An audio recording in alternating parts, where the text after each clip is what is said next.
नमस्कार दोस्तों, competition community में आप सभी का बहुत बहुत स्वागत है। आप सभी को पता है कि मध्य प्रदेश लोक सेवा एग्जाम जस्ट अभी कंडक्ट हुआ है, तो इसी के साथ में एमपीपीएससी की परीक्षा में जो भी सवाल पूछे गए थे उन सवालों का क्या संभावित उत्तर हो सकता है, हम आपको ये बताएंगे। इस प्रश्न उत्तरी में संभावना बहुत ही कम है त्रुटि होने की, परंतु आयोग के द्वारा जो अंतिम उत्तर कुंजी लागू की जाएगी वही मान्य होगी। तो चलिए हमारे पहले प्रश्न की ओर आगे बढ़ते हैं। ये किस सेट का पेपर है, पहले इसके बारे में बात करते हैं।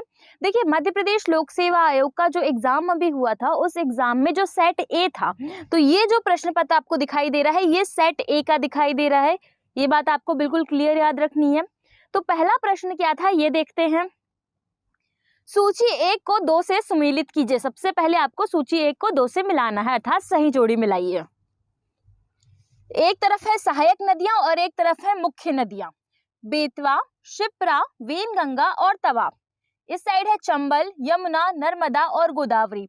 हमने सीखा है कि सबसे पहले क्वेश्चन को क्या किया जाता है, एलिमिनेट किया जाता है। तो जब हम एलिमिनेट करने चलेंगे तो सबसे पहले हमें देखना है सबसे ज्यादा आसान क्या है। यदि आपको लगता है कि बेतवा जो है वह यमुना से जाकर मिल जाती है तो आप बिल्कुल सही है। यदि आपको लगता है कि तवा जो है वो नर्मदा से जाकर मिल जाती है, तो इस हिसाब से जब हम देखेंगे तो हमारा ऑप्शन नंबर बी वैसे ही निकल के आ जाएगा, परंतु हमें पूरा आंसर पता होना चाहिए। तो बेतवा जो है वो यमुना से मिलती है, वहीं शिप्रा जो है वो चंबल से मिलती है, वेनगंगा जो है वो गोदावरी से मिलती है और तवा नर्मदा नदी से मिलती है। ये सारी नदियां मध्य प्रदेश की प्रमुख नदियों में से एक है। सबसे बड़ी नदी जो है मध्य प्रदेश की वो है नर्मदा नदी, जिसकी लंबाई 1077 किलोमीटर भी है। मध्य प्रदेश की जलवायु के संदर्भ में निम्नलिखित में से कौन सा कथन सही नहीं है। आपको लास्ट में बहुत गौर से पढ़ना है कि सही पूछ रहा है या फिर गलत पूछ रहा है। तो यहाँ लिखा है सही नहीं है, अर्थात गलत आपको बताना है। मध्य प्रदेश की जलवायु राज्य के मध्य से गुजरने वाली कर्क रेखा से प्रभावित होती है। बिल्कुल सही बात है, प्रभावित होती है। ग्वालियर गर्म ग्रीष्म काल के साथ उपोष्ण कटिबंधीय जलवायु का एक उदाहरण है। बिल्कुल सही बात है। मध्य प्रदेश में अरब सागर की शाखा और बंगाल की खाड़ी की शाखा दोनों से वर्षा होती है। यह बात भी सही है। राज्य की लगभग 50% वर्षा दक्षिण पश्चिम मानसून से होती है। तो ये बात गलत है। तो हमारा ऑप्शन नंबर डी बिल्कुल सही हो जाएगा, क्योंकि राज्य की 50% वर्षा जो है वो दक्षिण पश्चिम मानसून से नहीं होती है। मध्य प्रदेश के किस जिले से कर्क रेखा नहीं गुजरती है।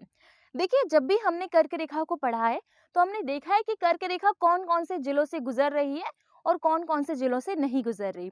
तो कर्क रेखा मध्य प्रदेश में कुल 14 जिलों से गुजरती है।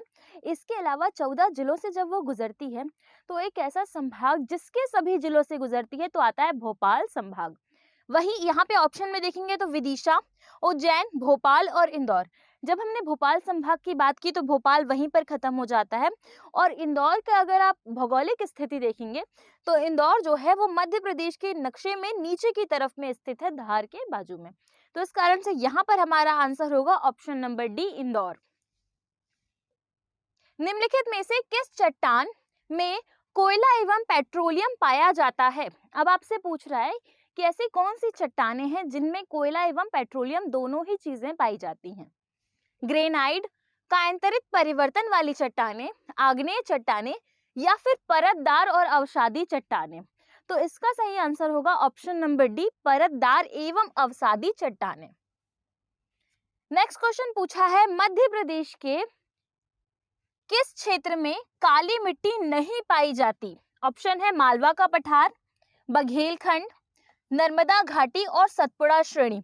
देखिए, यहाँ पे फोटो लगाने का ये मतलब था कि हमने जो एग्जाम की तैयारी की थी एमपीपीएससी क्रैश कोर्स के थ्रू, उस पूरे कोर्स में से लगभग एमपी के, अगर मैं बात करूँ सिर्फ एमपी के, तो एमपी के 18 क्वेश्चन इस एग्जाम में आए थे, जिनके सोर्स मेरे पास अवेलेबल भी हैं। सारे आप वीडियोस में जाकर चेक कर सकते हैं।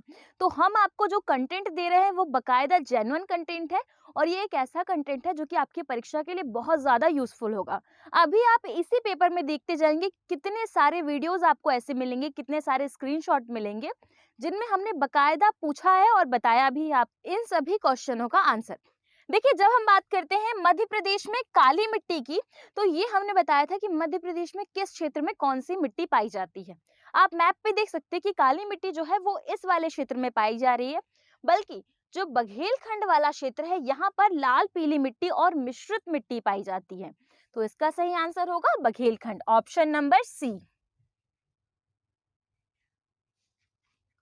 कार्बेट टाइगर रिजर्व किस भारतीय राज्य में स्थित है? देखिए, जब कार्बेट की बात हो रही है तो ये कहीं ना कहीं जिम कार्बेट की बात हो रही है। राजस्थान, मध्य प्रदेश, उत्तराखंड, पश्चिम बंगाल। तो इसका सही आंसर होगा कि जिम कार्बेट जो नेशनल पार्क है यह उत्तराखंड में स्थित है। तो हमारा ऑप्शन नंबर सी यहाँ पे बिल्कुल सही हो जाएगा। विश्व स्वास्थ्य संगठन WHO की स्थापना कब की गई थी? 5 मई 1951, 10 जून 1950, 7 अप्रैल 1948, 10 जुलाई 1949। जब हम बात करते हैं WHO की स्थापना की तो ये हुई थी 1948 में। तो 1948 में 7 अप्रैल के दिन यह कार्य संभव हो पाया था। तो हमारा ऑप्शन नंबर सी यहाँ पे बिल्कुल सही आंसर हो जाएगा। इसरो का पूरा नाम क्या है? इसरो है क्या आपको पता होगा कि भारतीय अंतरिक्ष जो एजेंसी है उसे ही इसरो के नाम से जाना जाता है। तो इसका पूरा नाम देखते हैं, international space research organisation, Indian society research organisation, Iranian space research organisation, Indian space research organisation. तो ये क्वेश्चन तो इतना आसान है कि आप सभी को बहुत आसानी से ये बन गया होगा। तो इसका सही आंसर होगा हमारा ऑप्शन नंबर डी। अगला क्वेश्चन देखते हैं, किस भारतीय राज्य ने अभी हाल ही में विश्व पेंगोलियन दिवस पर एक भारतीय पेंगोलियन को रेडियो टैग्ड किया है? इसका मतलब यह है कि विश्व पेंगोलियन दिवस जब मनाया जाता है तो किस भारतीय राज्य ने ये काम किया है? तो इसका सही आंसर है मध्य प्रदेश। ऑप्शन में केरला, मध्य प्रदेश, उत्तराखंड और बिहार था। सही आंसर होगा Madhya Pradesh, option number B. Phosphorus परीक्षण किसके विश्लेषण हेतु उपयोग में लाया जाता है? फास्फोरस परीक्षण की जब हम बात करते हैं तो यह मुख्यतः मिल्क के लिए किया जाता है। ऑप्शन है दूध, चाय, पानी, उपयुक्त सभी। देखिए, मैंने मिल्क कहा है, हो भी सकता है इसका आंसर चाय और पानी दोनों हो, परंतु फास्फोरस परीक्षण केवल दूध के लिए किया जाता है, अर्थात यहाँ पर हमारा ऑप्शन नंबर ए बिल्कुल सही हो जाएगा। सारगैसो सागर कहाँ पर स्थित है? देखिए, सारगैसो सागर जो है ना, यह उत्तरी अटलांटिका महासागर, दक्षिणी अटलांटिका महासागर, हिंद महासागर और उत्तरी प्रशांत महासागर कहाँ पर स्थित है? तो ये जो है ना, यह उत्तरी अटलांटिका महासागर में स्थित है। और ये आपको पता होगा कि विश्व के मैप में किस क्षेत्र में उत्तरी अटलांटिका आता है। निम्नलिखित में से किस जल मार्ग का आर्थिक एवं युद्ध नीति महत्व अधिक है? कौन सा ऐसा जल मार्ग है जिसका सबसे ज्यादा महत्व है आर्थिक रूप से भी एवं युद्ध नीति के रूप से भी? पाक जल डमरू मध्य, पाक जल डमरू मध्य, इसके अलावा मलक्का जल डमरू मध्य, या फिर स्वेज नहर, या फिर पनामा नहर। देखिए, ये दोनों की जब हम बात करते हैं तो इसका भारत से कुछ ज्यादा खास संबंध है नहीं। बात करेंगे तो मलक्का जल डमरू मध्य जो है, इसका सही आंसर होगा ऑप्शन नंबर बी। निम्नलिखित में से कौन सा नवीन वलित पर्वत नहीं है? अब नवीन वलित पर्वत नहीं है वो आपको बताना है। सियरा नेवादा, रॉकी, हिमालय और आल्प्स। देखिए, नवीन वलित पर्वत की जब हम बात करते हैं तो हमको बहुत अच्छे से क्लियर होता है कि हिमालय जो है वह एक नवीन वलित पर्वत ही है और यह एक मोड़दार पर्वत भी है। हिमालय को 4 भागों में बांटा गया है, ये भी हमें पता है। तो इसका सही आंसर होगा सियरा नेवादा। कौन से 2 देशों को मैकमोहन रेखा विभक्त करती है? अब ऐसे कौन से देश हैं जिनकी रेखाओं को मैकमोहन रेखा कहा जाता है? भारत और चीन, चीन और अफगानिस्तान, पाकिस्तान और भारत और पाकिस्तान और अफगानिस्तान। तो इसका सही आंसर होगा भारत और चीन की जो सामान्य रेखा है उस रेखा को ही हम मैकमोहन रेखा के नाम से जानते हैं। इसका मतलब क्या हुआ? देखिए, ये भारत का एरिया है और यहाँ से जो है ये चीन का एरिया लग जाता है, परंतु ये जो रेखा बीच में खींची है इस रेखा को ही मैकमोहन रेखा के नाम से जाना जाता है। ट्रक कृषि किससे संबंधित है? साग सब्जी से, दूध से, अनाज से, मुर्गी पालन से। देखिए ट्रक कृषि की जब हम बात करते हैं तो ये पशुपालन का बहुत इंपॉर्टेंट टॉपिक है जो आपने पढ़ा भी होगा। तो इसका सही आंसर है साग सब्जी से इसका संबंध है। संयुक्त राष्ट्र द्वारा वर्ष 2023 को क्या घोषित किया गया है? मोटे अनाज का अंतर्राष्ट्रीय वर्ष, गेहूं का अंतर्राष्ट्रीय वर्ष, चावल का अंतर्राष्ट्रीय वर्ष या फिर तिलहन का अंतर्राष्ट्रीय वर्ष? देखिए जब भी हम बात करते हैं ना अंतर्राष्ट्रीय वर्ष की तो उसका मतलब ये होता है कि भारत सरकार के द्वारा या फिर किसी भी सरकार के द्वारा किसी भी एक पूरे संगठन के द्वारा एक पूरे साल को किसी एक खेती के या फिर किसी एक उपज के नाम किया जाता है। तो वहीं आपसे क्वेश्चन ये पूछ रहा है। तो इसका सही आंसर होगा मोटे अनाज के अंतर्राष्ट्रीय वर्ष के रूप में इसे स्वीकार किया गया, अर्थात हमारा ऑप्शन नंबर ए बिल्कुल सही होगा। विमुक्त जाति दिवस मध्य प्रदेश में किस दिनांक को मनाया जाता है? 31 अगस्त, 15 जुलाई, 15 सितंबर और 21 मार्च। तो इसका सही आंसर होगा 31 अगस्त। ऑप्शन नंबर ए हमारा यहाँ पर क्लियर हो जाएगा। श्री राम सहाय पांडे किस लोक कला के लिए संबंधित है या किस लोक कला से संबंधित है? देखिए जब भी हम बात करते हैं ना राम सहाय पांडे जी की तो इनका संबंध मध्य प्रदेश से ही है। और मध्य प्रदेश में किस चीज से संबंधित है? राई, बिहू, लावनी और नौटंकी। ये क्या है? तो ये लोक नृत्य है एक प्रकार के, और यहाँ पे ये लोक नाट्य भी है, ये भी आपको क्लियर रखना है। तो इनका संबंध जो है वो राई नृत्य से है, अर्थात हमारा ऑप्शन नंबर जो ए है वो बिल्कुल सही होगा, राई। श्रीमती दुर्गाबाई व्यास किस जनजाति कला से संबंधित है? तो दुर्गाबाई व्यास जो हैं ये बहुत ज्यादा प्रसिद्ध हैं।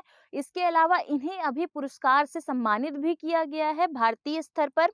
गोंड शैली, भील शैली, बैगा शैली और शहरिया शैली। तो इसका सही आंसर होगा गोंड शैली। देखिए क्या होता है जनजातियों में जो भी विशेष प्रकार की महिलाएं होती हैं जिनके अंदर किसी भी प्रकार की कला स्थित होती है तो उन्हें बढ़ावा देने के लिए इस प्रकार के कार्यक्रमों में इन्हें बुलाया जाता है। विशेष विशेष सम्मानों से इन्हें सम्मानित किया जाता है जिनसे इनकी जो जनजाति कला है उसे जीवित रखा जा सके। क्योंकि आधुनिकता बहुत ज्यादा बढ़ रही है और इतनी बढ़ती हुई आधुनिकता में जनजातियों को अपनी संस्कृति संभाल कर रखना बहुत ज्यादा मुश्किल हो रहा है। इस कारण से सरकार उन्हें किसी न किसी रूप में सहायता प्रदान करती रहती है। नेक्स्ट क्वेश्चन में चलेंगे। सुमेलित कीजिए। अब आपको बताना है कि कौन कौन सा जिला है और कौन कौन से संभावित उत्पाद है। देखिए आपसे संभावित पूछ रहा है, ये आपको ध्यान से पढ़ना है क्योंकि अगर आपसे सिर्फ उत्पाद पूछता तो जहां पे भी नरसिंहपुर का नाम आ रहा है तो यहाँ पे आपके सामने पक्का गन्ना लिखा होता। लेकिन जब आपसे संभावित पूछ रहा है तो आपको सिर्फ संभावित ही बताना है। तो संभावित के अनुसार बालाघाट में कोदो कुटकी पाया जाता है, बैतूल में सागौन का पेड़ पाया जाता है, खरगोन जो है खरगोन के अंतर्गत मिर्च और मिर्ची के उत्पाद पाए जाते हैं, अर्थात हमारा ऑप्शन नंबर डी यहाँ पे बिल्कुल सही हो जाएगा। Option number D. Madhya Pradesh का वह जिला जिसमें लिंगानुपात सबसे कम है उस जिले का आपको नाम बताना है।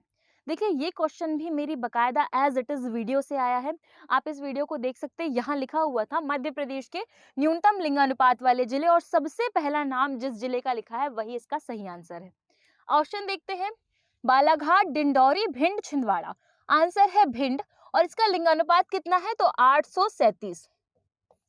लिंगानुपात क्या होता है? प्रति 1000 पुरुषों में जब हम महिलाओं की संख्या को देखते हैं तो इसे ही लिंगानुपात कहा जाता है। जब भी हम लिंगानुपात की बात करेंगे तो सबसे कम लिंगानुपात जो है वो भिंड का हो गया, परंतु सबसे अधिक लिंगानुपात की जब हम बात करेंगे तो वो होगा बालाघाट जिले का।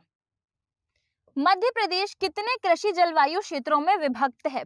ये क्वेश्चन भी बकायदा मेरी वीडियो से आया हुआ है, मैंने इस चीज को कवर कराया था। यदि आप गौर से ध्यान से पढ़ेंगे तो आपको ये सारे आंसर बिल्कुल बन जाते। देखिए यहाँ लिखा है कृषि विभागों द्वारा विभाजित मध्य प्रदेश को 11 कृषि जलवायु क्षेत्रों में बांटा गया है। ऑप्शन यहाँ पे साफ आपका आंसर भी है और क्वेश्चन भी है। 9, 10, 11 और 12। इसका सही आंसर है ऑप्शन नंबर सी, 11।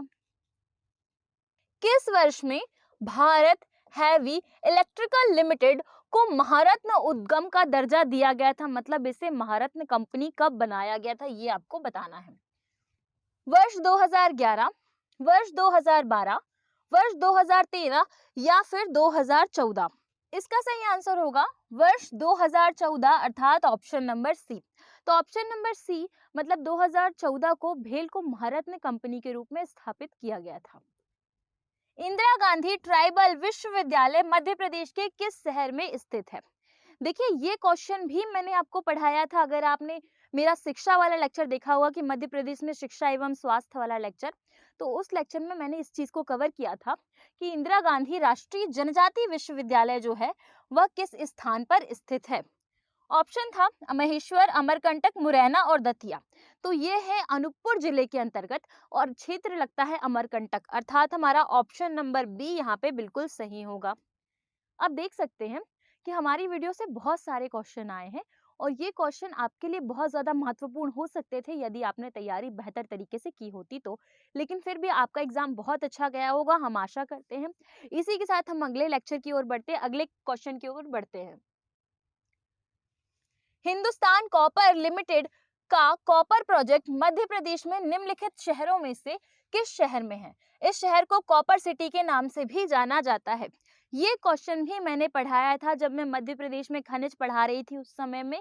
देख सकते हैं आप, मध्य प्रदेश में मैं तांबा पढ़ा रही थी अर्थात कॉपर पढ़ा रही थी, तो उस समय मैंने पढ़ाया था कि मध्य प्रदेश की किस सिटी को तांबा सिटी या फिर कॉपर सिटी के नाम से जाना जाता है। जंगधरी, चकारिया, हिमालय और मलाजखंड। तो इसका सही आंसर है मलाजखंड, ऑप्शन नंबर डी। और यहाँ पे आप देख सकते हैं मलाजखंड किस शहर के अंतर्गत आता है? तो ये आता है बैहर के अंतर्गत। और बैहर किस क्षेत्र में आता है? तो बैहर तहसील है बालाघाट जिले की। तो इसका सही आंसर होता है, यदि आपसे जिला पूछा जाता है तो बालाघाट, क्षेत्र लगेगा मलाजखंड, तहसील या फिर उपजिला लगेगा बैहर। आईटी अधिनियम 2000 में महत्वपूर्ण अवधारणाओं को पेश किया गया है। कौन कौन सी महत्वपूर्ण अवधारणाओं को यहाँ पर पेश किया है आपसे ये पूछा है। इलेक्ट्रिकल रिकॉर्ड, डिजिटल हस्ताक्षर, प्रमाणित करने वाला प्राधिकरण। तो इसका सही आंसर होगा ऑप्शन नंबर डी, सारी की सारी चीजें इसमें सम्मिलित की गई हैं आईटी अधिनियम 2000 के तहत में। नीलामी या फिर गतिशील मूल्य निर्धारण बाजार के उदाहरण है। कौन से बाजार के उदाहरण हैं? B2B, C2B, C2C और उपयुक्त में से कोई नहीं। तो इसका सही आंसर होगा B2B, ऑप्शन नंबर ए हमारा यहाँ पे सही हो जाएगा। दो कंप्यूटर नेटवर्क के बीच डाटा पैकेट की स्थानांतरण करने के लिए एक खाली स्थान का प्रयोग किया जाता है। स्विच, रूटर, ब्राउटर या फिर गेटवे। तो इसका सही आंसर होगा रूटर। तो हमारा यहाँ पर ऑप्शन नंबर बी सही हो जाएगा, रूटर। इंटरनेट पर एक डाटाबेस जहां विभिन्न मेजबानों के नाम और पता होते हैं उन्हें खालिस्तान कहा जाता है। डोमेन नाम सेवा, डोमेन नाम प्रणाली, डीएनएस फाइल सिस्टम और इनमें से कोई नहीं। इसका सही आंसर होगा डोमेन नाम प्रणाली, ऑप्शन नंबर बी।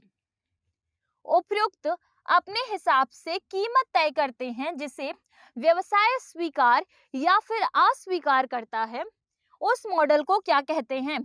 तो उस मॉडल को कहा जाता है C2B।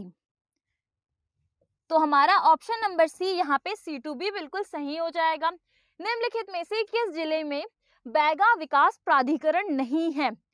मंडला, शहडोल, रायसेन और बालाघाट। देखिए बैगा विकास प्राधिकरण मतलब बैगा जनजाति के विकास के लिए जो प्राधिकरण बनाया गया है वह किस जिले में स्थित नहीं है? तो इसका सही आंसर है वह रायसेन में नहीं है, ऑप्शन नंबर सी। किस तीर्थ स्थल का प्राचीन नाम मंधाता है? कामदगिरी, ओमकारेश्वर, अमरकंटक और महेश्वर। देखिए ये भी जब मैं मध्य प्रदेश का इतिहास पढ़ा रही थी उस समय भी मैंने मंधाता के बारे में चर्चा की थी और मैंने क्या बताया था मैं आपको वो बताती हूँ। कारकेट वंश के राजा पुरुकुत्स ने अपनी बेटी नर्मदा का विवाह इक्ष्वाकु वंश के राजा के साथ तय किया और जब राजा के साथ विवाह तय हुआ तो उसी समय इक्ष्वाकु वंश के एक शासक रहे जिनका नाम था मुचुकुंद। तो मुचुकुंद ने मंधाता की स्थापना की और मंधाता को आज के खंडवा के नाम से जाना जाता है। यहीं पर उन्होंने ओमकारेश्वर ज्योतिर्लिंग की स्थापना की, जिस ज्योतिर्लिंग का वास्तविक नाम ममलेश्वर ज्योतिर्लिंग है। ये चीज मैंने यहाँ पे कवर करवाई थी। ऑप्शन हम जब भी देखते हैं तो हमें ओमकारेश्वर दिखाई देता है, और ओमकारेश्वर अर्थात मंधाता या फिर खंडवा। ऑप्शन नंबर बी यहाँ पे हमारा सही आंसर हो जाएगा। कलगी तुर्रा लोक नाट्य किस क्षेत्र में प्रसिद्ध है? कलगी तुर्रा भी मैंने आपको पढ़ाया था मध्य प्रदेश की कला संस्कृति को पढ़ाते समय। देखिए, जब भी हम निमाड़ के लोक गायन की बात कर रहे थे और हमने ट्रिक पढ़ी थी कि कल ही तुरंत तुम संत सिंगाजी की समाधि पे जाना, तो कल ही तुरंत से हमने कलगी तुर्रा को याद किया था। तो कलगी तुर्रा मालवा, निमाड़, बुंदेलखंड, बघेलखंड। बहुत इजी था, ऑप्शन नंबर बी निमाड़। निम्नलिखित में से कौन सा अभिलेख विश्व के प्रथम विज्ञापन के तौर पर जाना जाता है? अर्थात ऐसा कौन सा अभिलेख है जिसे विश्व का सबसे पहला विज्ञापन कहा जाता है? दशपुर अभिलेख, सोहरागर अभिलेख, सुपिया अभिलेख और एरन अभिलेख। देखिए, एरन अभिलेख की जब हम बात करते हैं तो इससे विश्व के सबसे प्राचीन सती प्रथा के साक्ष्य मिलते हैं। वहीं दशपुर अभिलेख जो है वह सबसे पुराना जो है विज्ञापन माना जाता है। अर्थात यहाँ पर हमारा ऑप्शन नंबर ए सही हो जाएगा। जो भी हम आपको आंसर बता रहे हैं वो अपनी क्षमता के आधार पर बता रहे हैं, जो हमें बिल्कुल सही लगता है। लेकिन यदि आयोग इनमें कुछ त्रुटि दिखाता है तो उसमें हमारी गलती नहीं होगी, पहली चीज।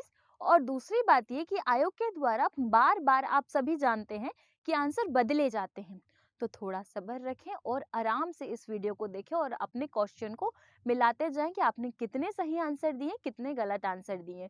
इससे आपको कट ऑफ का एक अंदाजा हो जाएगा कि आपका कट ऑफ कितना जा रहा है। वैसे भी इस बार का एग्जाम काफी ज्यादा इजी था, आसान था, तो इस वजह से कट ऑफ काफी ज्यादा हाई जाने वाला है। तो आपको अपनी तैयारी उस हिसाब से करके रखनी है। बाकी आप सभी मींस की तैयारी करते रहिए। अगले क्वेश्चन में चलते हैं। भारत शासन अधिनियम वर्ष 1935 के तहत प्रस्तावित संघीय प्रणाली क्या थी? अखिल भारतीय संघ, भारत संघ, संयुक्त भारत और भारतीय परिसंघ। तो इसका सही आंसर होगा अखिल भारतीय संघ। ऑप्शन नंबर ए हमारा यहाँ पे सही हो जाएगा। जवाहरलाल नेहरू ने भारत की संविधान सभा की किस बैठक में उद्देशिका प्रस्ताव को पारित किया? ये वही प्रस्ताव है जिससे प्रस्तावना का निर्माण हुआ था। ऑप्शन नंबर ए है दूसरी, तीसरी, चौथी और पांचवी। तो इसका सही आंसर होगा तीसरी, ऑप्शन नंबर बी। तो तीसरी संविधान सभा की जब बैठक हुई थी तो उस समय जवाहरलाल नेहरू जी के द्वारा उद्देशिका प्रस्ताव को पारित किया गया, जो कि प्रस्तावना प्रस्ताव के रूप में भी जाना जाता है। संसद के दोनों सदनों की संयुक्त बैठक बुलाने के लिए भारत के संविधान के अनुच्छेद 108 के तहत निम्नलिखित में से किसकी आवश्यकता होती है? राष्ट्रपति का आश्रय होने की, राष्ट्रपति का समाधान, राष्ट्रपति का अनुदेश और राष्ट्रपति की सहमति। तो इसका सही आंसर होगा राष्ट्रपति का आश्रय, ऑप्शन नंबर ए।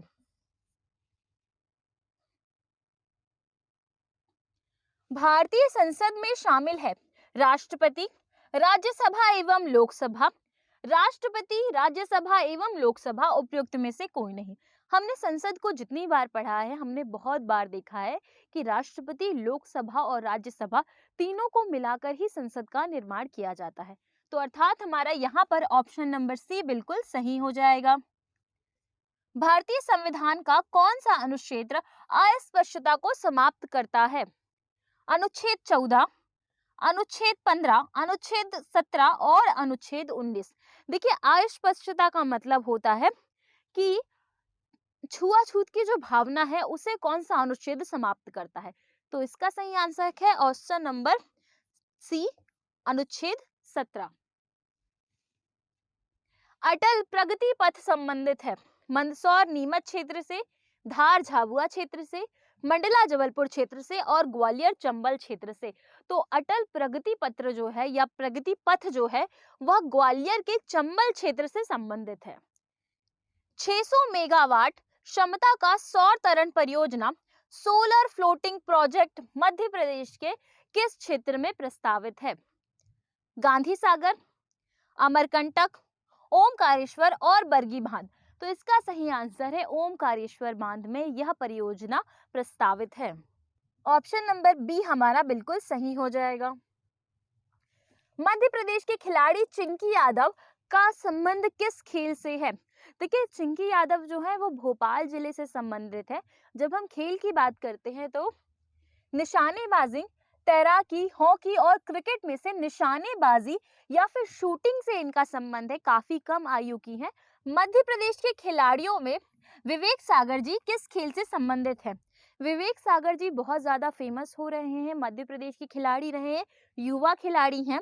निशानेबाज, तीरंदाजी, हॉकी और क्रिकेट, तो इनका संबंध जो है वो क्रिकेट से है और इनके बारे में भी मैंने आपको पढ़ाया है मध्य प्रदेश के खेल वाली वीडियोस में। कैटलिन नोवाक किस देश की पहली महिला राष्ट्रपति बनी है? ऑस्ट्रिया, हंगरी, स्पेन और नॉर्वे, तो इसका सही आंसर होगा हंगरी। हंगरी की पहली महिला राष्ट्रपति बनी है कैटरीन नोवाक। ज्वालामुखी विस्फोट किस पेटी में सर्वाधिक होता है?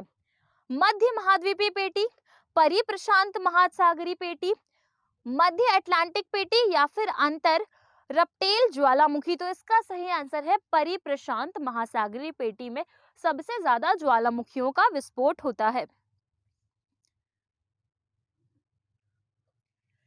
संयुक्त राज्य अमेरिका में मार्क्वेट श्रेणी किस खनिज के लिए विख्यात है? यूरेनियम, तांबा, जस्ता और लौह अयस्क। देखिए, भारत के अलावा बहुत सारे क्षेत्रों में लौह अयस्क की मात्रा बहुत ज्यादा है, लेकिन ये जो श्रेणी की हम बात करते हैं मार्क्वेट श्रेणी की, तो ये सबसे ज्यादा लोहे के लिए जानी जाती है और एक बहुत अच्छी किस्म के लोहे के लिए जानी जाती है। अर्थात यहाँ पे हमारा ऑप्शन नंबर डी बिल्कुल सही हो जाएगा। निम्नलिखित में से किस नहर में राजस्थान की पश्चिमी जिले की कृषि संबंधी गतिविधियों को रूपांतरित कर दिया गया है? कन्हार नहर, रामगंगा नहर, शारदा सहायक नहर और इंदिरा गांधी नहर, तो इसका सही आंसर होगा इंदिरा गांधी नहर। ऑप्शन नंबर डी हमारा बिल्कुल सही हो जाएगा। निम्नलिखित सघन जनसंख्या वाले क्षेत्रों में से कौन सा क्षेत्र कृषि के प्रत्यक्ष रूप से निर्भर नहीं है? मतलब ऐसे क्षेत्र का नाम बताना है जो कि कृषि पर पूरे तरीके से निर्भर नहीं है। नील नदी की निचली घाटी, चीन का पूर्वी मैदान, जावा द्वीप और उत्तर पूर्वी संयुक्त राज्य अमेरिका, तो कृषि पर निर्भर ना होने वाले क्षेत्र की जब हम बात करते हैं तो वो होगा उत्तर पूर्वी संयुक्त राज्य अमेरिका का क्षेत्र। जनगणना वर्ष 2011 में भारत की कुल जनगणना 125 करोड़ में नगरीकरण का स्तर क्या प्रतिशत था? मतलब कितने प्रतिशत भारत में नगरीकरण बढ़ता जा रहा है, कितने प्रतिशत नागरिक बढ़ते जा रहे हैं? 33%, 32%, 30% और 31%। सब में पॉइंट 15-15 लिखा हुआ है, इसलिए मैंने उनको नहीं पढ़ा। तो इसका सही आंसर होगा ऑप्शन नंबर डी, 31.15%। इसी के साथ आगे के सवालों को आपको दिनेश सर कवर कराने वाले हैं। मैं आपसे मिलूंगी नेक्स्ट वीडियो में। Thank you so much. आपको हमारी क्लासेस कैसी लग रही है हमें कमेंट में ज़रूर बताइए और अधिक से अधिक हमारी क्लासेस को शेयर कीजिए और आप भी बहुत अच्छे से अपनी तैयारी में आगे बढ़िए। धन्यवाद। तो जैसा कि मैडम आपको 1 से लेकर के 50 तक पूरे क्वेश्चन का डिस्कशन की है और आपको पूरा आंसर बताई है, और हाल ही में जो एग्ज़ाम हुआ MPPSC का उसको लेकर के कंपटीशन कम्युनिटी की तरफ से आपको जो MPPSC प्री का फर्स्ट पेपर है उसके पूरे आंसर का एनालाइज किया जा रहा है। ये बात ध्यान रखिएगा, अभी आयोग का आंसर मॉडल आंसर नहीं आया है, ये आंसर कंपटीशन कम्युनिटी की टीम ने निकाला है और बहुत मेहनत करके और बहुत ही सोच समझ करके बहुत सारी जानकारी को जुटा करके हमने आपके सामने ये आंसर प्रस्तुत किया है। तो 1 से लेकर के 50 तक के क्वेश्चन को सुचिता मैडम ने आपके सामने पूरा एक्सप्लेन किया, आपको बताया। अब क्वेश्चन 51 से लेकर के 100 तक मैं दिनेश पांडे आपको पूरा आंसर बताऊंगा, तो ध्यान से देखिएगा और बिल्कुल भी इसमें टेंशन लेने की बात नहीं है, बस आपको एनालाइज करना है। अगर आपका आंसर कंपटीशन कम्युनिटी के आंसर से मैच कर रहा है और आपका जो कट ऑफ है उसके आप पार जा रहे हैं तो बहुत अच्छी बात है, और अगर आप उस कट ऑफ के पार नहीं भी जा रहे हैं या आपका कट ऑफ क्लियर नहीं भी हो रहा है तो उसको लेकर के टेंशन की ज़रूरत नहीं है। सिर्फ ये आंसर एनालाइज है, आयोग का जब आंसर आएगा तब आप उससे भी जरूर मिलाइएगा, ठीक है। और ये रही बात अभी जो मैं आंसर एनालाइज कर रहा हूँ, इसी उम्मीद के साथ चलिए शुरुआत करते हैं अपन। तो 1 से 50 तक सुचिता मैडम के द्वारा आपको आंसर बताया गया। अब क्वेश्चन नंबर 51 से स्टार्ट मैं कर रहा हूँ। तो 51 नंबर का जो क्वेश्चन था वो ये था कि रणजीत सिंह का संबंध किस मिसल से था या किस रियासत से था, ठीक है। तो राजा रणजीत सिंह को सभी जानते हैं, जिन्हें क्या बोला जाता है पंजाब के थे वो, जिन्हें पंजाब का शेर कहा जाता है। तो ये जो थे ये थे सुकर चकिया से। सुकर चकिया जो था इसका क्या होगा आंसर होगा, ठीक है। क्लियर, इतना ध्यान रखना है आपको।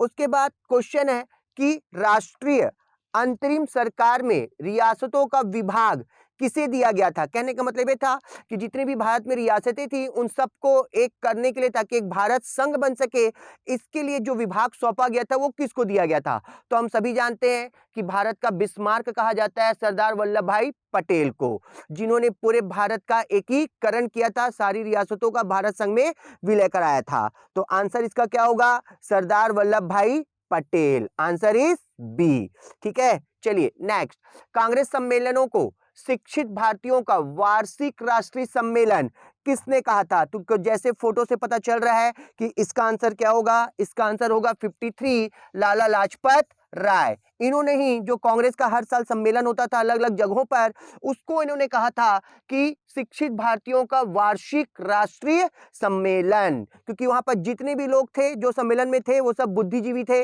सब शिक्षित थे। तो उन्होंने यही कहा था, किसने, लाला लाजपत राय ने कहा था। क्लियर, तो इसका आंसर क्या होगा लाला लाजपत राय। नेक्स्ट क्वेश्चन है, महात्मा गांधी ने दांडी यात्रा किस आश्रम से प्रारंभ की थी। तो महात्मा गांधी ने दांडी यात्रा प्रारंभ की थी अहमदाबाद में उनके द्वारा बनाए गए साबरमती आश्रम से। तो इसका आंसर क्या होगा 54 का ए, ठीक। क्लियर, 54 का आंसर क्या होगा ए। देखो हमने केवल A B C D set लेकर के आपको नहीं बता रहे हैं, हम आपको क्या कर रहे हैं कि पूरा जो 100 क्वेश्चन है उसी को पूरा एनालाइज कर रहे हैं। तो जिसका ए हो, जिसका बी हो, जिसका सी हो, अगर उसमें क्वेश्चन ऊपर नीचे है तो आप क्वेश्चन, इसलिए हमने लिखा हुआ है ताकि आप क्वेश्चन को पढ़ें। और मान लीजिए किसी के सेट में जो 54 नंबर का क्वेश्चन है वो महात्मा गांधी के दांडी यात्रा से है, किसी और के सेट में वो 13वें नंबर का क्वेश्चन हो, तो आप केवल क्वेश्चन का ही आंसर मिलाइए, नंबर को ध्यान मत दीजिएगा।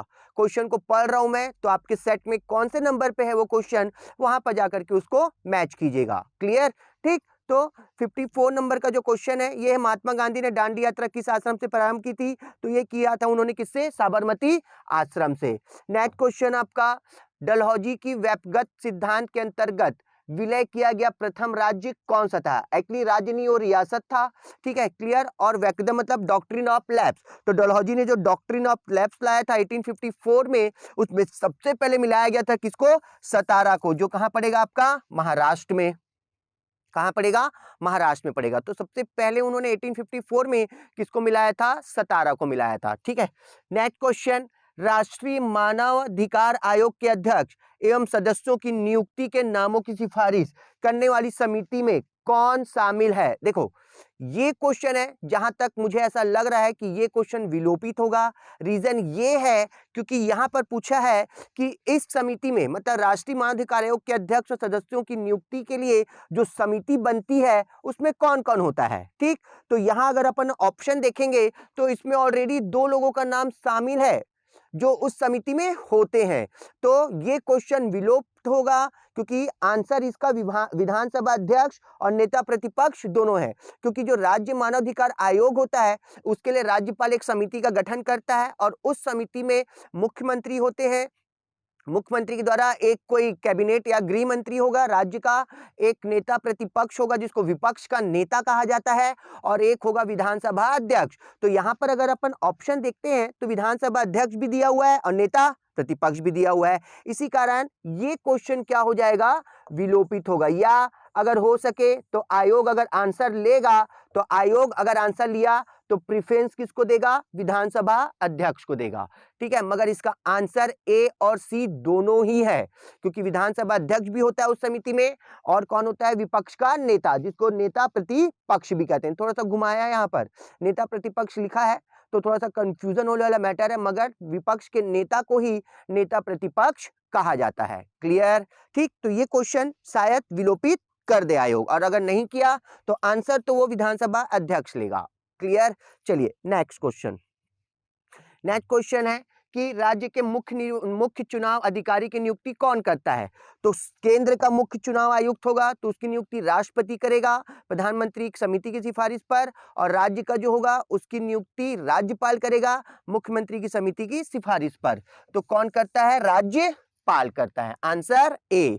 मैं मतलब जो नंबरिंग है उसको नहीं गिन रहा हूं ना, कौन से नंबर का क्वेश्चन है, 57 58 नहीं, मैं केवल क्वेश्चन रीड कर रहा हूं, क्योंकि हर सेट में अलग अलग नंबर पर ये क्वेश्चन होंगे। तो आप क्वेश्चन को रीड कीजिए, क्लियर, और उससे अपना आंसर मिलान कीजिए, क्वेश्चन नंबर मत देखिए। ठीक है, क्लियर? तो राज्य के मुख्य चुनाव अधिकारी की नियुक्ति कौन करता है? राज्यपाल करता है। चलो नेक्स्ट क्वेश्चन है आपका कि निम्नलिखित कथनों पर विचार कीजिए। पहला, भारत निर्वाचन आयोग के मुख्य निर्वाचन आयुक्त को उच्चतम न्यायालय के न्यायाधीश के वेतन के बराबर वेतन का संदाय या वेतन दिया जाता है। जी बिल्कुल सही है। भारत के मुख्य निर्वाचन आयुक्त का कार्यकाल पदभार ग्रहण करने के दिनांक से 6 वर्ष या 65 वर्ष, जो पहले आता है तक होगा। ये भी सही है।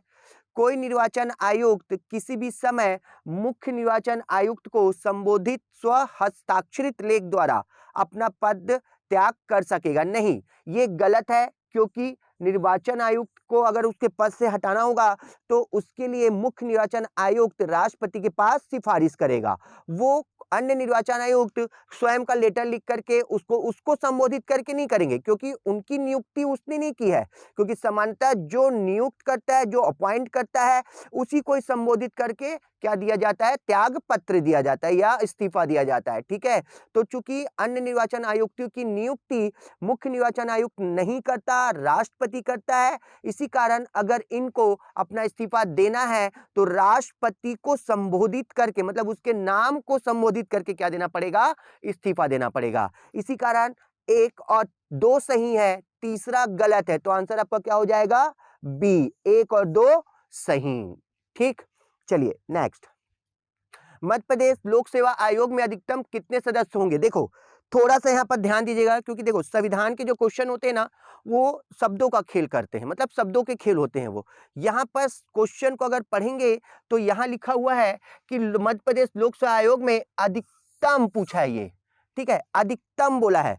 और अभी अगर वर्तमान में अपन देखें तो मध्य प्रदेश लोक सेवा आयोग में एक अध्यक्ष को मिलाकर के टोटल 4 सदस्य हैं, मगर इसने अधिकतम पूछा है, तो अधिकतम सदस्यों की संख्या होगी 7। क्या होगा इसका आंसर? 7। वर्तमान में नहीं बोला है उसने, मतलब मैक्सिमम कितनी होगी ये पूछा है, तो अधिकतम कितनी हो सकती है? 7 हो सकती है। ठीक है, अध्यक्ष को मिला करके। क्लियर? ठीक, तो चलो नेक्स्ट। नियंत्रक के महालेखा परीक्षक की छुट्टी मंजूर करने या नाम मंजूर करने की शक्ति किस में निहित होगी? चाहे वो निरीक्षक हो, चाहे वो सीएजी हो, चाहे वो कोई भी हो, अगर उसको छुट्टी लेना है तो उसके लिए मंजूरी ही करेगा कौन? राष्ट्रपति। किसके पास शक्ति है ये?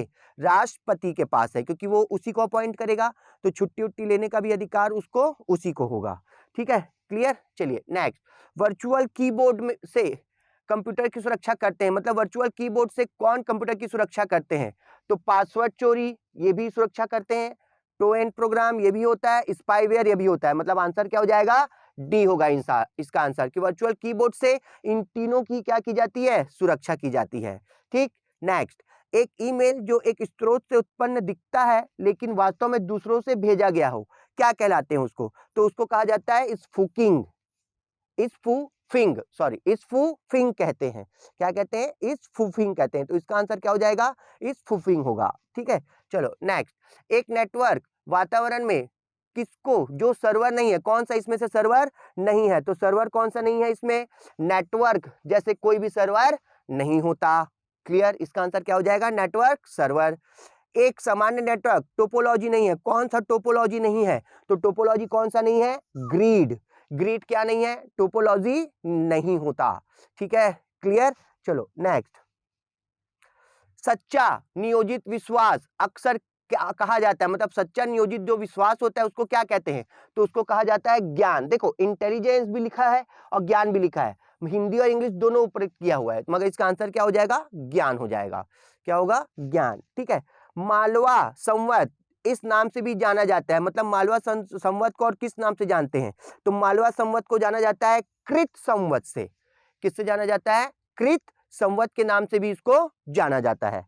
क्लियर। चलो नेक्स्ट, निम्न में से कौन सा मध्यकालीन शहर छीट नामक छपे हुए सूती कपड़ों के लिए प्रसिद्ध था, मतलब छीट नामक जो सूती कपड़ा था उसके लिए क्या था, प्रसिद्ध था। तो छीट नामक सूती कपड़ों से कौन प्रसिद्ध था, तो मध्य प्रदेश का धार शहर। कौन सा, धार शहर छीट नामक सूती वस्त्रों के नाम से प्रसिद्ध था। ठीक, चलो नेक्स्ट, निम्नलिखित में से कौन सा कथन मध्य प्रदेश में स्वतंत्रता आंदोलन के संबंध में असत्य है, मतलब मध्य प्रदेश की जो स्वतंत्रता आंदोलन हुआ था उसमें से इनमें से कौन सा कथन असत्य है पूछा है, मतलब सही नहीं है पूछा है। तो पहला है खाजा एवं भीमा नामक नायक भील नेता थे जिन्होंने ब्रिटिश सत्ता के विरुद्ध संघर्ष किया था, बिल्कुल सही है। स्वतंत्रता सेनानी शंकर शाह गढ़ा मंडला राज्य के थे, ये भी सही है। रामगढ़ के झुजार सिंह के पुत्र देवनाथ सिंह ने ब्रिटिश सत्ता के विरुद्ध संघर्ष किया था, ये भी सही है। सिपाही बहादुर सरकार की स्थापना इंदौर में की गई थी, ये गलत है। तो आंसर क्या हो जाएगा इसका, डी, कि सिपाही बहादुर सरकार की स्थापना इंदौर में की गई थी, ये क्या है, रॉन्ग आंसर है। क्लियर। नेक्स्ट, निम्नलिखित में से किस जिले में गोटमार मेला आयोजित होता है, तो गोटमार जो मेला होता है वो होता है छिंदवाड़ा में। ये क्या होता है कि एक दो प्रेमी प्रेमिकाओं की ये कहानी है, उसमें क्या किया जाता है, एक दूसरे के ऊपर पत्थर बरसाया जाता है, मतलब खूनी संघर्ष होता है इसमें, एक दूसरे के ऊपर पत्थर बरसाते हैं, ये छिंदवाड़ा में होता है। क्लियर। तो गोटमार मेला कहाँ आयोजित होता है, छिंदवाड़ा में। ठीक, नेक्स्ट, निम्नलिखित में से कौन सा युग्म सुमेलित नहीं है पूछा है, तो एक तरफ लेखक दिया हुआ है, एक तरफ उनकी संग्रह दिया हुआ है, कहा मतलब उनकी कविताओं या उनकी पुस्तकों का नाम दिया हुआ है। हरिशंकर परसाई हंसते हैं रोते हैं रानी नागफनी की कहानी, बिल्कुल सही है ये। फिर उसके बाद गजानन माधव मुक्तिबोध चांद का मुंह टेढ़ा काठ का सपना, ये भी सही है। केशवदास रसिक प्रिया और कवि प्रिया, ये भी सही है। भवानी प्रसाद के बारे में जो दिया हुआ है कि गीता फरोश सतपुड़ा के घने जंगल हिम तरंगी, ये गलत है, ये सुमेलित नहीं है। किसका, भवानी प्रसाद का, ये उनकी रचना नहीं है, तो इसको याद रखना था। देखो क्वेश्चन जो है ना इसी लेवल पर पूछा गया, अगर अपन ओवरऑल क्वेश्चन का एनालाइज करेंगे ना तो इस बार एमपीपीएससी में ना तो बहुत हार्ड क्वेश्चन पूछा है और ना ही एकदम इजी क्वेश्चन पूछा है, एक एवरेज को लेकर के वो चला है, सारे पोर्शन को कवर किया है उसने और एक एवरेज पे क्या लिया है आपको, इसने पेपर लिया हुआ है। तो पेपर का कट ऑफ जो है वो उस हिसाब से आएगा, क्योंकि पेपर कुछ लोगों के लिए सरल हो सकता है, मगर ओवरऑल अगर एनालाइज किया जाए तो ये पेपर ना तो सरल था और ना ही एकदम हार्ड, ये एवरेज था, दोनों का मिक्स था ये। क्लियर, ध्यान दीजिएगा। देखिए ठीक है, तो इसका आंसर क्या हो जाएगा, कौन सा युग्म सुमेलित नहीं है, तो भवानी प्रसाद। गीता फरोश नहीं है उनका, सतपुड़ा के घने जंगल नहीं है, हिम तरंगी नहीं है। क्लियर। चलिए नेक्स्ट, भारतीय संविधान का अनुच्छेद 338 संबंधित है, तो भारतीय संविधान का अनुच्छेद 338 संबंधित है राष्ट्रीय अनुसूचित जाति आयोग से, एससी आयोग से संबंधित है। क्लियर, किससे संबंधित है, एससी आयोग से संबंधित है ये। ठीक, नेक्स्ट, सूचना का अधिकार अधिनियम की धारा के अंतर्गत निम्नलिखित में से कौन जुर्माना लगा सकता है, तो कौन लगा सकता है, केंद्रीय सूचना आयोग और राज्य सूचना आयोग, इन दोनों का अधिकार होता है क्या लगाने का, जुर्माना लगाने का। तो इसका आंसर क्या हो जाएगा, सी, कि ये दोनों ही क्या कर सकते हैं, जुर्माना लगा सकते हैं। क्लियर, एकदम मिलाते चलिए ताकि आपको एक बार थोड़ा सा कॉन्फिडेंस हो जाए कि हाँ हमने जो क्वेश्चन बनाया है और कंपटीशन कम्युनिटी जो आपके लिए आंसर एनालाइज लाया है वो बिल्कुल सही है। क्लियर, मिलाइए। भारत के नियंत्रक एवं महालेखा परीक्षक संघ के लेखाओं संबंधित अपना प्रतिवेदन प्रस्तुत करता है, तो जो सीएजी होता है वो अपना रिपोर्ट देता है किसको, राष्ट्रपति को देता है, फिर राष्ट्रपति उसको संसद की पटल पे रखता है और फिर उसकी रिपोर्ट की जांच कौन करता है, पीएसी पब्लिक अकाउंट कमेटी, लोक लेखा समिति सीएजी की रिपोर्ट की जांच करती है। तो ये रिपोर्ट किसको देगा, तो रिपोर्ट देगा भारत के राष्ट्रपति को। तो ना तो इसमें राष्ट्रपति का कहीं नाम मेंशन है क्योंकि लिखा हुआ है मुख्य न्यायाधीश को, प्रधानमंत्री को, उपराष्ट्रपति को, तो आंसर क्या हो जाएगा इसका, आंसर हो जाएगा इसका डी, उपरोक्त में से कोई नहीं, क्योंकि वो किसको देगा, राष्ट्रपति को देगा। नेक्स्ट, राज्य लोक सेवा आयोग के अध्यक्ष एवं सदस्यों की नियुक्ति की जाती है। तो देखो थोड़ा सा ध्यान देना, राज्य लोक सेवा आयोग के जो अध्यक्ष होते हैं और सदस्य होते हैं उनकी नियुक्ति करने का अधिकार होता है राज्यपाल को, मगर उनकी पद मुक्ति करने का अधिकार होता है राष्ट्रपति को। वो राष्ट्रपति उनको पद से हटा सकता है, नियुक्ति बस करेगा कौन, राज्यपाल। तो नियुक्ति करने का अधिकार किसको होता है, राज्यपाल को होता है। तो आंसर क्या हो जाएगा इसका, ए हो जाएगा। नेक्स्ट क्वेश्चन, विकास निगरानी और मूल्यांकन कार्यालय DMEO का गठन कब किया गया। तो DMEO का गठन किया गया था 18 सितंबर सन 2015 को। कब किया गया था, 18 सितंबर सन 2015 को DMEO का गठन किया गया था। चलिए देखते चलिए, मध्य प्रदेश के नामांकित राज्यपालों में से कौन भारत के संविधान सभा के सदस्य नहीं रहे। मतलब कौन सा ऐसा राज्यपाल था जब भारत का संविधान सभा बना तो उसके वो सदस्य नहीं थे। तो इसका आंसर हो जाएगा क्या चीज, इसका आंसर हो जाएगा निरंजन नाथ वांचू और सत्यनारायण सिन्हा। ये दोनों इसके क्या नहीं थे, सदस्य नहीं थे। तो आंसर क्या हो जाएगा, बी, 2 और 3 सही है। ठीक है, क्लियर। चलिए उसके बाद, मध्य प्रदेश के निम्नलिखित मुख्यमंत्रियों में से कौन अपने कार्यकाल के दौरान मध्य प्रदेश विधानसभा में सदन के नेता नहीं रहे। मतलब कौन सा ऐसा मुख्यमंत्री था जो कार्यकाल के दौरान सदन का नेता नहीं था। तो वो कौन होगा, वो थे आपके गोविंद नारायण सिंह। कौन नहीं थे, गोविंद नारायण सिंह क्या नहीं थे, सदन के नेता नहीं थे। नेक्स्ट क्वेश्चन, निम्नलिखित में से कौन मध्य प्रदेश विधानसभा के सामयिक अध्यक्ष मतलब प्रोटेम स्पीकर जो थे वो अध्यक्ष और उपाध्यक्ष पद पर रहे। मतलब कौन ऐसा व्यक्ति था जो प्रोटेम स्पीकर था, फिर उसके बाद अध्यक्ष भी बना और उपाध्यक्ष भी बना। तो ऐसा कौन व्यक्ति था, ऐसा व्यक्ति था राम किशोर शुक्ला, जो प्रोटेम स्पीकर के साथ साथ अध्यक्ष उपाध्यक्ष दोनों बन चुके थे। ठीक है, क्लियर। नेक्स्ट, मध्य प्रदेश में सरपंच और उपसरपंच की अनुपस्थिति में ग्राम सभा की बैठक की अध्यक्षता कौन करता है, चाहे वो मध्य प्रदेश हो चाहे वो कोई सा भी देश हो। अगर ग्राम पंचायत में सरपंच और उपसरपंच नहीं है तो जो पंच होते हैं उन्हीं में से किसी एक को क्या दिया जाता है, अध्यक्षता करने के लिए दिया जाता है। ठीक है, अगर सरपंच और उपसरपंच उपस्थित नहीं है तो इसका आंसर तो सिंपल सा है और वो है डी, कि इस प्रायोजन में ग्राम सभा की बैठक में उपस्थित सदस्यों द्वारा निर्वाचित संबंधित ग्राम पंचायत का पंच ही करता है। ठीक है, अगर सरपंच और उपसरपंच अगर नहीं है तो जो पंच होगा उन्हीं में से किसी एक को बोल दिया जाता है उसकी अध्यक्षता करने के लिए। क्लियर है। चलिए नेक्स्ट, तो इसका क्या आंसर होगा आपका, कौन कौन सा होता है जिला पंचायत की स्थायी समिति में, एक होता है सामान्य प्रशासन समिति और एक होता है शिक्षा समिति। जो कृषि समिति है वो उत्पादन समिति के अंतर्गत आती है। ठीक है, तो आंसर क्या हो जाएगा इसका, 1 और 3। चलिए नेक्स्ट। ठीक, नेक्स्ट निम्न सूची 1 और 2 को सुमेलित कीजिए तथा सही उत्तर का चयन कीजिए। ये नेशनल हाईवे और मध्य प्रदेश की जो कौन कौन से शहरों से गुजरता है उसके बारे में दिया गया है। तो इसका मैं डायरेक्ट रूप से आपको आंसर बताता हूं, इसका आंसर होगा सी। ठीक, क्या हो जाएगा, सी हो जाएगा। कैसे सी होगा, देखिए सी में ए में लिया हुआ है 4था नंबर। ठीक है, तो ए का हो जाएगा कौन सा, राष्ट्रीय मार्ग 30 आपका चल देगा जबलपुर। फिर उसके बाद बी में लिया हुआ है पहला नंबर, तो 39 नेशनल हाईवे 39 हो जाएगा आपका खजुराहो। सी में लिया हुआ है 2, ठीक, तो राष्ट्रीय राजमार्ग 46 चल देगा भोपाल। और डी में लिया हुआ है आपका 3, ठीक, तो राष्ट्रीय राजमार्ग 44 चल देगा सागर। तो आंसर क्या हो जाएगा इसका, सी। ए 30 जबलपुर, 39 खजुराहो, 46 भोपाल और 44 सागर, ये होगा इसका आंसर। क्लियर। चलिए नेक्स्ट क्वेश्चन है आपका, निम्नलिखित में से कौन सा हवाई अड्डा अंतर्राष्ट्रीय हवाई अड्डा नहीं है। तो देखो एट द प्रेजेंट अगर अपन देखते हैं तो मध्य प्रदेश में केवल 2 ही इंटरनेशनल हवाई अड्डे हैं, एक है आपका भोपाल और एक है इंदौर। मगर 2016-17 में क्या किया गया, खजुराहो को अंतर्राष्ट्रीय हवाई अड्डे का दर्जा दिया गया, मगर केवल उसको एक मान्यता मिली है, मगर वहां पर अभी भी आवाजाही मतलब प्लेन इंटरनेशनल एयरलाइंस का उतरना या इंटरनेशनल सुविधाएं वहां पर उपलब्ध नहीं है। ठीक है, मगर एट द प्रेजेंट कितना है, सिर्फ 2 है। भले खजुराहो को अंतर्राष्ट्रीय एयरपोर्ट का दर्जा मिला हो, मगर वहां पर अभी ये सब शुरू मतलब प्लेन का उतरना या आवाजाही शुरू नहीं हुआ है। इसीलिए इसका आंसर क्या होगा? इसका आंसर होगा आपका एक तो खजुराहो और ग्वालियर, ये दो हैं जो क्या नहीं है, अंतर्राष्ट्रीय हवाई अड्डा नहीं है। क्लियर? तो आंसर इसका क्या हो जाएगा? 3 और 4, ये डोमेस्टिक है और ये भी डोमेस्टिक है। क्लियर? भले खजुराहो को इंटरनेशनल एयरपोर्ट का दर्जा मिला हुआ है मगर वहां पर अभी कार्य शुरू नहीं है। क्लियर? चलिए नेक्स्ट।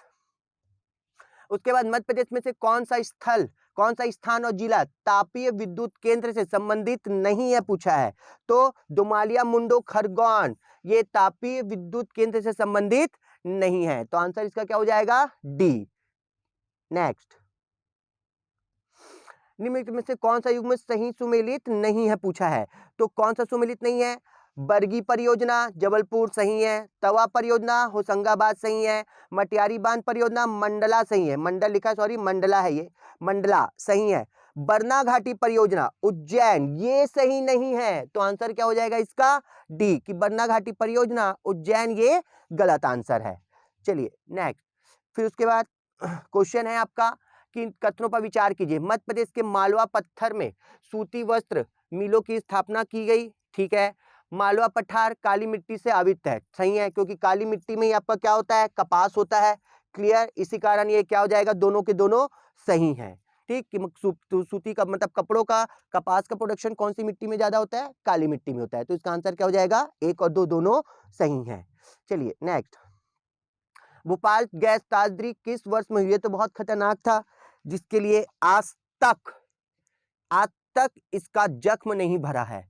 ये इतना भयानक था, इतना मतलब एक तरीके से बोलेंगे एक त्रासदी थी पूरे देश के लिए, पूरे विश्व के लिए भी, जो हुआ था कब? आपका दिसंबर में। ठीक है, 3 दिसंबर, 2-3 दिसंबर, और वो था 1984 में।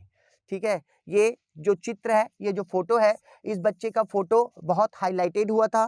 क्लियर? ये बहुत ही एकदम दर्द वाली तस्वीर थी ये, जिसको देख करके ऐसा लग रहा था कि ये इतनी बड़ी त्रासदी कैसे हो सकती है और कैसे इतनी लापरवाही हो सकती है, जिससे पूरा का पूरा मानव समाज ही, मानव जाति ही क्या हो गई थी? एकदम खत्म के कगार पर आ गई थी भोपाल में। इस तरीके का ये एक बहुत ही भयानक कांड था ये, और ये हुआ था 1984 में। ठीक है। उसके बाद सटोली कोशिकाएं किस अंग में पाई जाती हैं? तो ये पाई जाती हैं वृक्क में। वृक्क में किस में पाई जाती है? वृक्क में पाई जाती है। क्लियर? नेक्स्ट। उसके बाद यूनिसेफ का मुख्यालय कहाँ है? तो सरल सा क्वेश्चन था ये। यूनिसेफ का मुख्यालय आपका न्यूयॉर्क में। कहाँ है? न्यूयॉर्क में। सरल सा क्वेश्चन था ये। इसके बाद हाइड्रोक्लोरिक एसिड किस अंग से निकलती है? तो ये तो सामान्यता क्वेश्चन था। हाइड्रोक्लोरिक एसिड निकलता है अमाशय से। आंसर क्या हो जाएगा? सी। कहाँ से आती है ये? अमाशय से निकलती है। सरल सा क्वेश्चन था, बताया ना। कुछ क्वेश्चन ऐसे थे जिनका लेवल थोड़ा सा हार्ड था, बाकी क्वेश्चन सरल और हार्ड दोनों थे, मतलब एक तरीके से एवरेज था ये।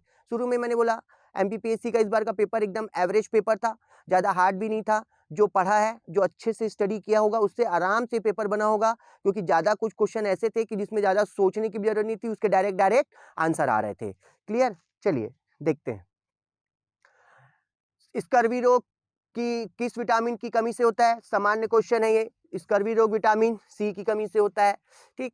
भारत के संविधान के अनुच्छेद 51 क के उपबंधों के तहत प्रस्तुत पालन एवं आदर शब्द किससे संबंधित है? तो मूल कर्तव्य, पहला जो मूल कर्तव्य है वही बोलता है कि संविधान में राष्ट्रगान, राष्ट्रगीत का पालन करना, उनका आदर करना। तो किससे संबंधित है वो? संविधान से संबंधित है। Answer is a.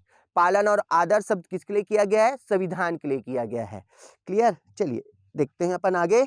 उसके बाद निम्नलिखित में से कौन सा संविधान संशोधन पहला संवैधानिक संशोधन था जिसे संविधान के अनुच्छेद 368(2) के परंतु की अपेक्षाओं के अनुरूप राज्य विधानमंडल द्वारा अनुसमर्थित किया गया था? तो पहला संविधान संशोधन जो था उसके तहत कौन सा था? ये तीसरा संविधान संशोधन 1954, जिसमें 368(2) के तहत राज्य विधानमंडलों को कुछ क्या दिया गया था? अधिकार दिया गया था। क्लियर?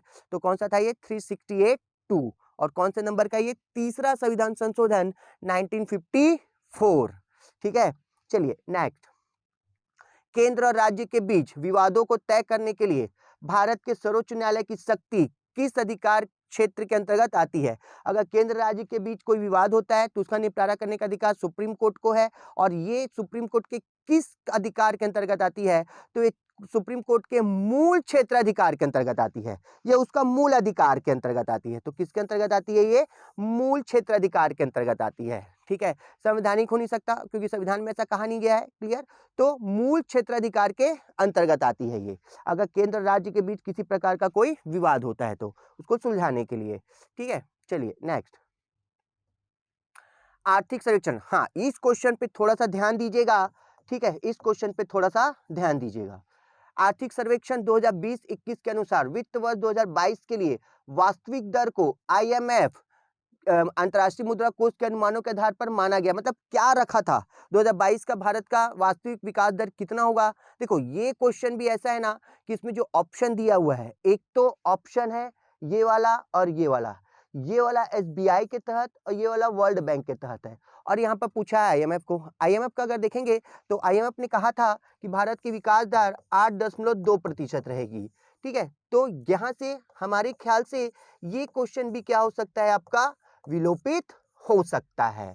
ठीक है, क्लियर नहीं है? अब आयोग अपनी जब अपना आंसर निकाले तो उसमें देखना पड़ेगा कि वो क्या ले रहा है। ठीक है, मगर वास्तविकता ये थी कि IMF ने भारत की विकास दर, वास्तविक विकास दर 8.2% रखने का अनुमान लगाया था, मगर ऑप्शन में ऐसा कुछ भी नहीं है। तो हमारी तरफ से इसके लिए ये है कि ये क्वेश्चन शायद आयोग विलोपित कर दे, मगर फिर भी अगर वो आंसर लेगा, ठीक है, तो आंसर वो ये ले सकता है, थोड़ा सा इधर उधर करके वो आंसर डी या आंसर बी ले सकता है, शायद, ये कंफर्म नहीं है, वरना ये क्वेश्चन तो विलोपित ही होने के लिए है, मतलब विलोपित के कंडीशन पर ही है, क्योंकि IMF ने इतना परसेंटेज तो डिसाइड ही नहीं किया, वो 8.2% बोला है। तो ये क्वेश्चन भी क्या हो सकता है? आपका विलोपित हो सकता है, शायद है ये, बट आयोग के मॉडल आंसर का इंतजार कीजिए, उसके बाद आपको पता चल जाएगा। क्लियर? फिर मध्याह्न मिड डे भोजन किस वर्ष शुरू किया गया? तो मिड डे भोजन शुरू किया गया था 1995 में। कब शुरू किया गया था? 1995 में शुरू किया गया था। चलिए देखते हैं नेक्स्ट, मुद्रा राक्षस के रचयिता। तो ये मुद्रा राक्षस के रचयिता हैं, इनका नाम है विशाखा दत्त, बहुत फेमस किताब है ये। ठीक है, तो इसका आंसर क्या हो जाएगा? विशाखा दत्त।